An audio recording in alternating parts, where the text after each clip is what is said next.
ಜೀವನ journey YouTube ಚಾನಲ್ಗೆ ತಮ್ಮೆಲ್ಲರಿಗೂ ಆತ್ಮೀಯ ಸ್ವಾಗತ. ನಾನಿವತ್ತು ಧಾರವಾಡ ಪೇಡ ರೆಸಿಪಿಯನ್ನು ಮಾಡ್ತಾಯಿದ್ದೀನಿ. ಹೇಗೆ ಮಾಡೋದು ಅಂತ ನೋಡ್ಕೊಳ್ಳೋಣ. ಮೊದಲಿಗೆ ನಾನು ಸ್ಟವ್ ಮೇಲೆ ಒಂದು ಪಾನ್ ಇಟ್ಕೊಂಡು 2 ಸ್ಪೂನು ತುಪ್ಪ ಹಾಕೋತಾ ಇದ್ದೀನಿ. ತುಪ್ಪ ಚೆನ್ನಾಗಿ ಬಿಸಿ ಆದಮೇಲೆ 1.5 ಬಟ್ಟಲಷ್ಟು ಮಿಲ್ಕ್ ಪೌಡರನ್ನು ಹಾಕೋತಾ ಇದ್ದೀನಿ.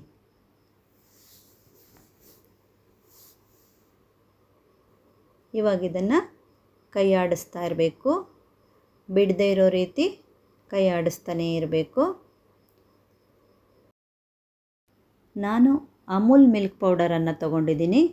ಮಾರ್ಕೆಟಲ್ಲಿ ತುಂಬ ಥರನೇ ಮಿಲ್ಕ್ ಪೌಡರ್ಗಳು ಸಿಗುತ್ತೆ. ನಿಮಗೆ ಯಾವುದು ಇಷ್ಟೋ ಅದನ್ನು ತಗೋಬೋದು. ನನಗೆ ಅಮೂಲ್ ಪೌಡ್ರೇ ತುಂಬ ಇಷ್ಟ. ಇವಾಗ ಇದಕ್ಕೆ ಮತ್ತೊಂದು 2 ಸ್ಪೂನು ತುಪ್ಪವನ್ನು ಸೇರಿಸ್ಕೊತಾ ಇದ್ದೀನಿ. ತುಪ್ಪ ಸೇರಿಸ್ಕೊಂಡು ಈ ರೀತಿ ಕೈ ಆಡಿಸ್ತಾನೇ ಇರಬೇಕು.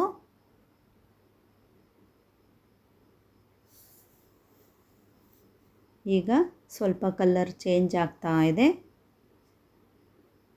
ಸ್ಮೆಲ್ಲು ಕೂಡ ಗಮ್ ಅಂತ ಬರ್ತಾ ಇದೆ.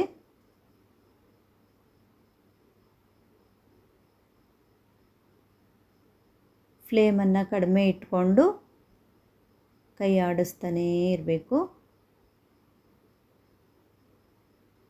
ಈಗ ಮಿಲ್ಕ್ ಪೌಡ್ರ್ ಕಲ್ಲರು ಮತ್ತು ಚೇಂಜ್ ಆಗ್ತಾ ಇದೆ, ಬ್ರೌನ್ ಕಲರಿಗೆ ಬರ್ತಾ ಇದೆ.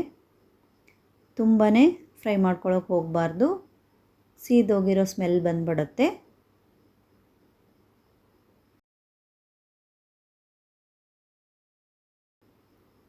ಈ ಹದಕ್ಕೆ ಫ್ರೈ ಮಾಡಿಕೊಂಡ್ರೆ ಸಾಕು. ನಾನಿವಾಗ ಇದಕ್ಕೆ ಅರ್ಧ ಬಟ್ಲಷ್ಟು ಹಾಲನ್ನು ತೊಗೊಂಡಿದ್ದೀನಿ.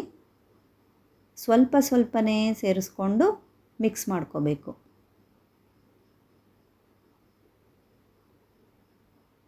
ಇವಾಗ ಇದಕ್ಕೆ ಇನ್ನೊಂದು ಸ್ವಲ್ಪ ಹಾಲನ್ನು ಸೇರಿಸ್ಕೊಂಡು ಮಿಕ್ಸ್ ಮಾಡ್ಕೋತಾ ಇದ್ದೀನಿ.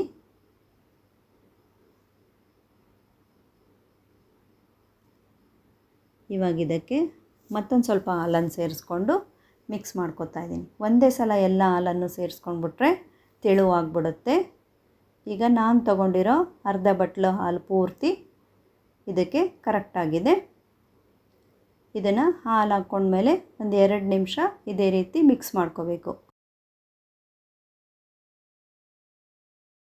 ಹಾಲೆಲ್ಲ ಮಿಲ್ಕ್ ಪೌಡ್ರ್ ಜೊತೆ ಚೆನ್ನಾಗಿ ಮಿಕ್ಸ್ ಆಗೋವರೆಗೆ ಫ್ರೈ ಮಾಡ್ಕೋಬೇಕು. ಇವಾಗ ಹಾಲೆಲ್ಲ ಚೆನ್ನಾಗಿ ಮಿಕ್ಸ್ ಆಗಿದೆ. ಇವಾಗ ಇದನ್ನು ನಾನು ಸ್ಟವ್ ಆಫ್ ಮಾಡಿ ಕೆಳಗಿಳಿಸ್ಕೊತಾ ಇದ್ದೀನಿ. ಒಂದು ತಟ್ಟೆಗೆ ಹಾಕ್ಕೊಂಡು ತಣ್ಣಗಾಗೋದಕ್ಕೆ ಬಿಟ್ಬಿಡ್ತೀನಿ. ಒಂದು ಅರ್ಧ ಗಂಟೆ ಹಾಗೆ ಇಟ್ಟರೆ ಇದು ತಣ್ಣಗಾಗುತ್ತೆ. ಇವಾಗಿದು ತಣ್ಣಗಾಗಿದೆ. ಇದನ್ನು ನಾನು ನಾದ್ಕೋತಾ ಇದ್ದೀನಿ.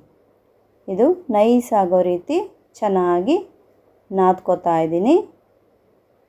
ಇದು ಉಂಡೆ ಮಾಡೋಕ್ಕೆ ಬರಬೇಕು, ಅಲ್ಲಿವರೆಗೆ ಚೆನ್ನಾಗಿ ನಾದ್ಕೋತಾ ಇದ್ದೀನಿ.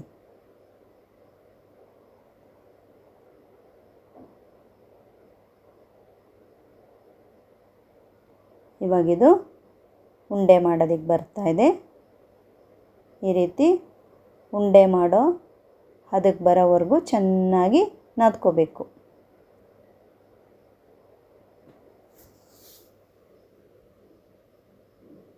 ಇವಾಗ ಇದಕ್ಕೆ ನಾನು ಒಂದು ಚಿಕ್ಕ ಸ್ಪೂನಲ್ಲಿ ಅರ್ಧ ಸ್ಪೂನಷ್ಟು ಏಲಕ್ಕಿ ಪುಡಿಯನ್ನು ಸೇರಿಸ್ಕೊತಾ ಇದ್ದೀನಿ. ಮತ್ತು ಇದು ಬೂರಾ ಸಕ್ಕರೆ. ಈ ಬೂರಾ ಸಕ್ಕರೆನ ಅರ್ಧ ಬೌಲ್ ತೊಗೊಂಡಿದ್ದೀನಿ. ಅರ್ಧ ಬೌಲಲ್ಲಿ ಸ್ವಲ್ಪ ಸೇರಿಸ್ಕೊಂಡು ಉಳಿದಿದ್ದನ್ನು ಹಾಗೆ ಇಟ್ಕೋತಾ ಇದ್ದೀನಿ. ಈ ಹಂತದಲ್ಲಿ ನಾವು ಟೇಸ್ಟ್ ನೋಡ್ಕೋಬೋದು. ಈಗ ಟೇಸ್ಟು ಸ್ವಲ್ಪ ಕಡಿಮೆ ಆಗಿದೆ ಅಂತ ನಾನು ಪೂರ್ತಿ ಸಕ್ಕರೆಯನ್ನು ಸೇರಿಸ್ಕೊಂಡು ಕಲಿಸ್ಕೊತಾ ಇದ್ದೀನಿ.